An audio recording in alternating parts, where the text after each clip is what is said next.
Good evening, everyone. It's been a great day of learning. Uh, what you really see is that the game still remains to be the same, but how that game is to be played, that has changed. Change basically is something that how the world evolves.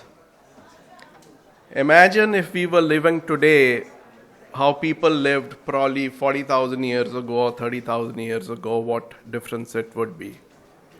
And when you really talk about the fourth revolution, science and technology has grown up so fast that these changes will be at least 20 to 30 times faster than what had happened in the last one decade.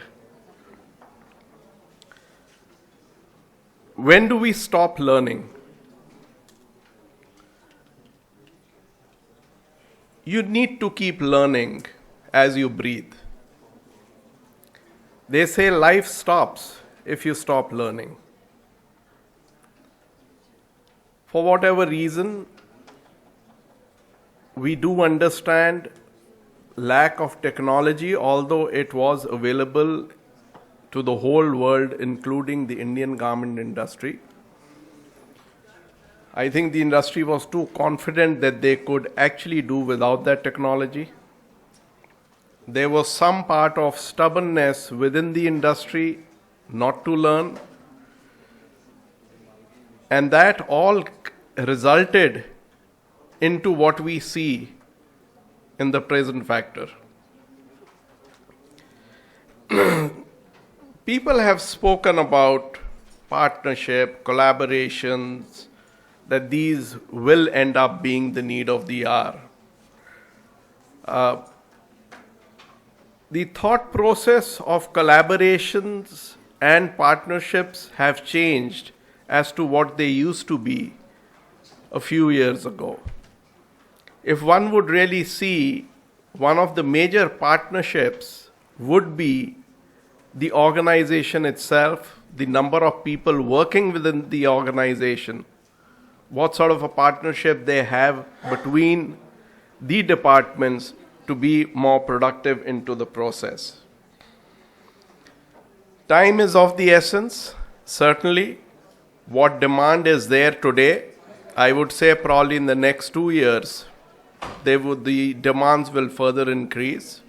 How agile we are as an industry, how agile we are as an organization, that we can fit into this process would really define what our success level is. And I think we all have the responsibility to leave a legacy for the next generation to come as to what we will leave the industry to be as. Very interestingly, someone said, and that should be a thought process for everyone, that when we go back home, we really expect our kids to learn fast, learn the best, be the best in what they do.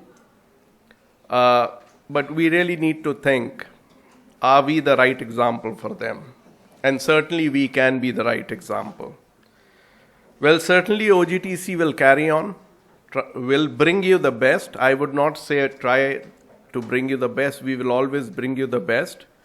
You have seen what are the possibilities today, what are the possibilities that are going to be 5 years from today. How do we prepare for those possibilities? When we really talk about our competition in the industry world over, I still feel India has the edge over all the competition. Being positive and taking the bull by the horn will be the answer. Being negative and looking at what you don't have will never be the answer. The other side of the grass always looks greener. I'm sure, and I'm very sure, they have more problems than what we have. But a lot of countries have sat down and used most of their time in finding solutions.